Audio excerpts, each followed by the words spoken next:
promised, I'd do my best to do a video, even though we've had the groundworks going on at the workshop.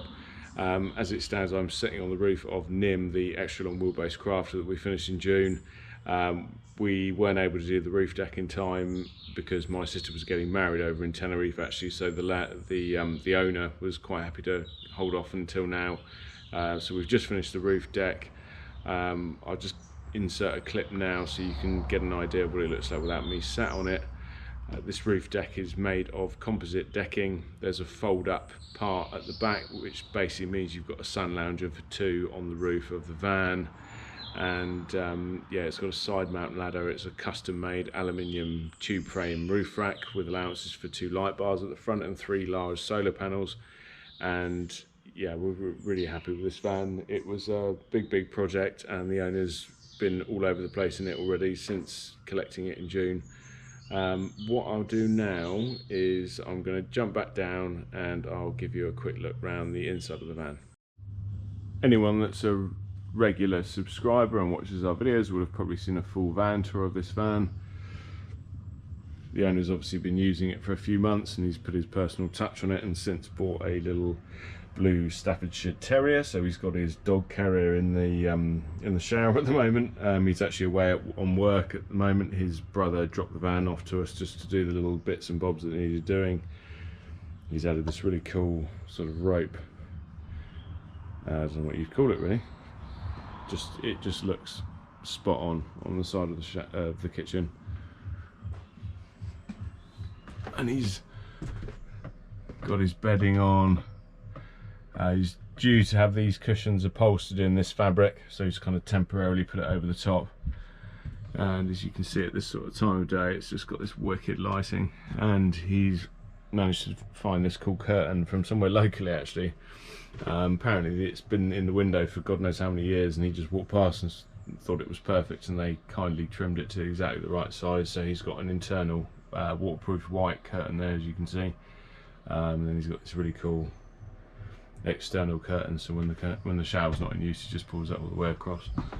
You can probably see there's a sort of antique brass theme here. This van has got 900 amp hours of lithium in it. It's got fully off-grid air conditioning, on-demand hot water via the IMAS, and a 175 litre water tank. As you can probably see, it's got some uprated suspension hiding away in there.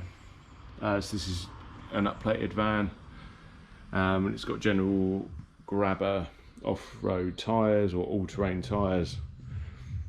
And it's an extra long wheelbase, four-wheel drive. So there are not many of these on the road. I don't think I've ever even seen an extra long wheelbase of this shape. Maybe one that was a delivery van, but this is a four-wheel drive extra long wheelbase. Yeah, so there's not many of these, and we were very lucky to do the conversion on this. Just to give you an idea of the works that we've had carried out. Originally this roof was held up with 2 big telegraph poles that have probably been there for about 20 years. So myself and the landlord have dug those out and put in these metal RSJs, and I've painted them black. We've had concrete laid here in preparation for a 4-ton 2-post lift. This is an 8-inch concrete slab with rebar reinforcement, so steel reinforcement, which has been joined to the original slab that I laid about 3.5 years ago in a very amateur fashion. As you can probably see, very bumpy, very not bumpy. So this has been joined in. I actually jet washed this last night because this looks so much cleaner. It drove me mad, so I took everything off of here and jet washed it. And this area here, this is actually a fibre concrete, so this has got like almost strands of little hair almost and fibre in it. So this is super strong, and this has been power floated. For anyone in the know, you'll probably see it's quite shiny. This is almost like polished concrete, so this is mega strong, and this is on top of the concrete that was there previously, which was in lots of different sections and not very well done and not sealed. There was a big cavity down this wall here, which was driving me absolutely mad, because it was just, anytime you swept this area, it was just dust all the time. So this is now one big lovely sort of shiny concrete slab with a step up, which I'll be welding up a little ramp out of steel and box section.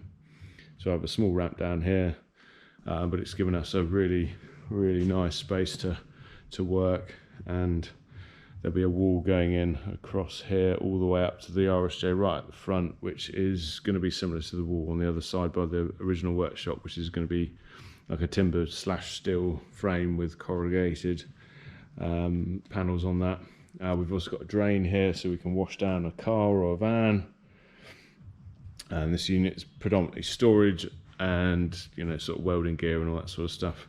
We're going to be putting a 2-post lift in here, which will be predominantly for car related storage, and, you know, anyone that's been watching the channel for a while will know I'm also quite into cars, so this will be a kind of area to store a car above and then work on a car below, or vice versa. And yeah, this concrete's all been sealed on both areas. This is like a brush finish to try and marry up with my very poorly tamped concrete area there. This is the Van House Conversions short wheelbase Mark 7 Transit. We had all the sign writing done by New Forest Signs in Lymington, and annoyingly I've managed to jet wash off one of the full stops, so I'm going to have to get them to replace that. But yeah, this is a short wheelbase. We've put some new modular steel wheels on it with general grabber tyres, so the same as what's on the Crafter. Changed the headlights, so brand new headlights, brand new badges. Wicked little work van.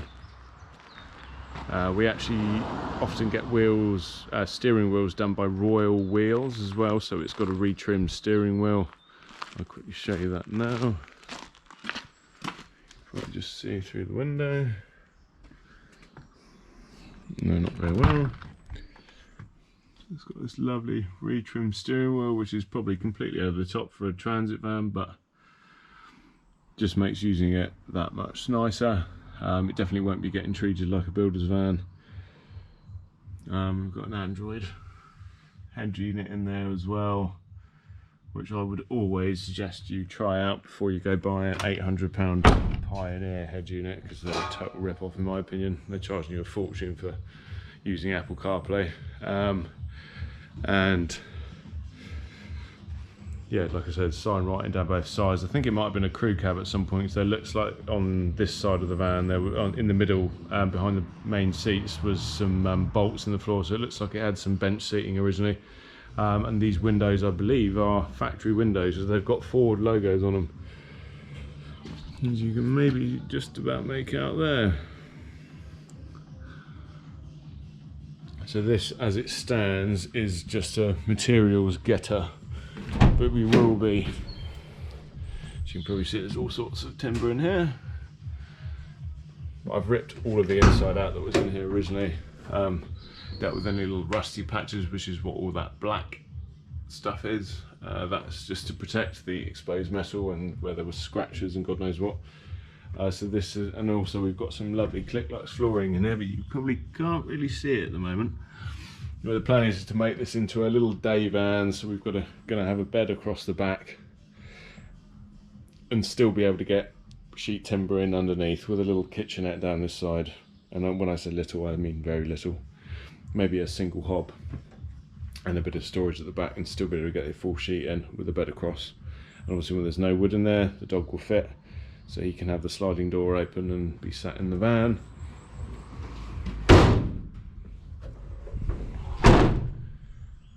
So this Crafter NIM will be going tomorrow evening, because the concrete's obviously been needing to go off. This Crafter's not as heavy as the library bus, so probably on Wednesday this van will, the library bus will be back, and we'll be carrying on with that. So next week there'll be another update on the library bus. And then we've also got the Peugeot Boxer, which is currently being stored by my neighbour in the unit next door. That's had various things done to it, so I may very well start doing a few videos on that just to let you know what's going on, but the main focus was the library bus on a weekly basis. So yeah, sorry for the kind of delay. I seem to say that every video actually, so yeah, forget that. Yeah, this is the weekly video. The library bus will be next week, and we are all set up now to really crack on up until Christmas and get the Peugeot Boxer and the library bus finished. And yeah, stay tuned. I'm probably going to be getting some new lighting, and like I said, the car lifts will be going in, and potentially a 4-ton lift to lift up the van that is currently in this space. So there'll be a 4-ton 2-post lift here, and a 2.5-ton or 2-ton 2-post lift here, and a new wall across there hopefully by Christmas. So yeah, thank you for watching and sticking with us. If anyone's interested, have a look back at the first few videos of on the channel of what this workshop used to look like. It's very different now, and it's taken a lot of hard work to turn it into something that we can create lots of beautiful vans, and yeah, really be proud of the barbershops down there obviously. So yeah, I'll stop rambling there. Thanks for watching. Subscribe, like, please leave a comment, let me know what you think, and I will see you next week. Thanks a lot, bye.